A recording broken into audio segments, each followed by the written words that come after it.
为什么你做不出鲜嫩有汁水的炖牛肉？明明步骤、食材、火候好像和食谱一步不差，但是成品吃起来总是又干又柴。通过今天这道超浓郁的番茄炖牛肉，我们来讲清楚炖牛肉背后的3个逻辑，理科生思维解密牛肉多汁的秘密，小白在家也能做出软烂多汁的口感，知识点满满。2人份的食材，500克牛肋条或者是牛腩，优先选用新鲜食材。这次我用了冰箱冷冻的囤货。其实冻肉解冻也有学问，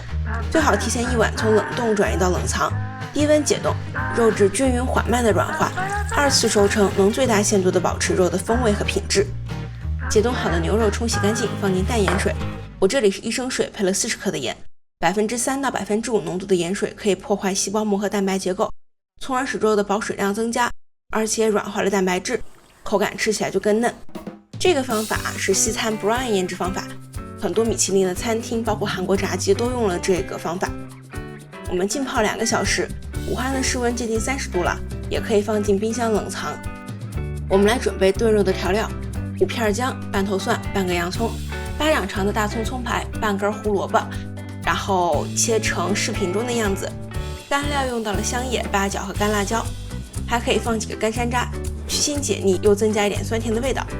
我用了4个番茄，市场买到的西红柿味道不是很浓郁，然后我就用数量来凑。画十字刀，开水烫了去皮。这3个切丁儿，1个切片，分开装好备用。时间差不多啦，腌制好的牛肉洗净，切成2-3指宽的大块，炖牛肉会缩水，大口吃起来更爽。牛肉冷水下锅，加1勺料酒焯水，有的教程是直接炒，为什么有这一步呢？我觉得应该是想通过美拉德反应，也就是利用高温让肉的颜色和香味迅速发生变化，散发出一些迷人的香气，同时让肉看起来更诱人。确实，美拉德反应就非常的适合用于煎牛排和烧烤，然后让肉闻起来很香，刺激你的唾液分泌，吃起来让你误以为外焦泥嫩又有汁水。但是我们要清楚，美拉德反应是建立在通过高温让肉快速熟成上，用于长时间炖煮的肉菜就不是很合适，所以我们直接焯水。这个浮沫已经聚集起来啦，把肉在这种翻滚的地方涮一涮，直接夹出来，又可以省去温水冲洗这一步。这里有一点补充一下，像这个牛肋条有点肥，可以用剪刀把多余的油脂修剪掉。起锅烧油，把炖肉配料放进去炒出香气，目的是让这些复合调味料的味道能够融合，也可以更好的激发出香味。根据洋葱的状态来判断，有点微软就盛出来。把牛肉和炒好的调料一起放进砂锅，加入足量的热水和1勺半的生抽。冷水会让肉质收紧，一定是要加热水。那刚才讲了，美拉德反应适合做煎烤，那炖肉如何实现软烂多汁呢？4个字：低温慢煮，把肉中的胶原蛋白融化成胶质，同时又不损失肉的水分。大火煮开，转中火慢慢炖1个半小时。这里建议加够水，开盖煮，因为锅中的水汽和空气接触，温度就没有那么高。然后这个炖煮的时长也不是越长越好，煮过头肉也会变得又干又硬。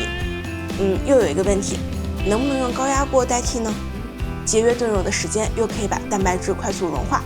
但是高压锅的温度比较高，会让肉中瘦肉的水分渗出，那这一部分吃起来会柴一点。所以高压锅适合炖脂肪和蛋白质含量都比较高的肉，例如说猪蹄。好，刚才炒过调料的锅不用洗，再补一点油，开始炒番茄，倒入番茄丁儿，一边炒一边按压，能更好的出沙。加入盐、糖和黑胡椒调味。番茄形状比较模糊，这个时候可以尝一下底味，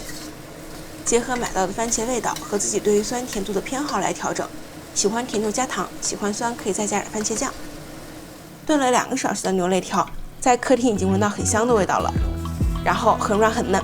水量1次加够，也没有干锅。我们把牛肉挑出来，汤汁过滤盛出，太油的话可以撇掉一点，其他的配料就不要了。刚才滤出来的汤，把牛肋条倒回番茄锅里，根据你想要的浓度加入原汤，想吃浓郁一点就少加点汤。搅拌均匀，加入番茄片，转小火再煮10分钟。这个过程就是让炖煮好的牛肉去融入复合香味浓郁的番茄汤，中途可以尝尝调味，看需不需要补点盐糖。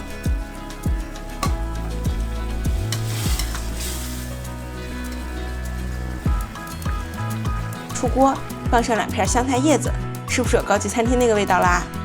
这个视频是想给大家分享一些做菜的思维。如果说工作日没有那么多时间来等低温慢煮，那你就用高压锅，节省时间，牺牲一点口感也无所谓。还有就是这个视频当中这个调味料是没有具体克重的，因为盐、糖、胡椒粉是要根据你使用蔬菜的酸甜度去灵活调整。那至于说没有洋葱、干山楂会不会影响味道，其实你要明白，这个就只是一个搭配，用来增加复合香味的东西，没有也不需要执着。然后还有就例如说开盖煮干了怎么办？因为我们看过很多教程都说要保留原汤，中途加水会影响口感，但是实际上新手根本就拿捏不好水量，那中途你就多关注一下，缺水就补热水，那一点点口感的影响，我们普通人不一定能吃出来呢。做饭就是一边做一边总结，食谱千千万，希望这期的视频大家会喜欢。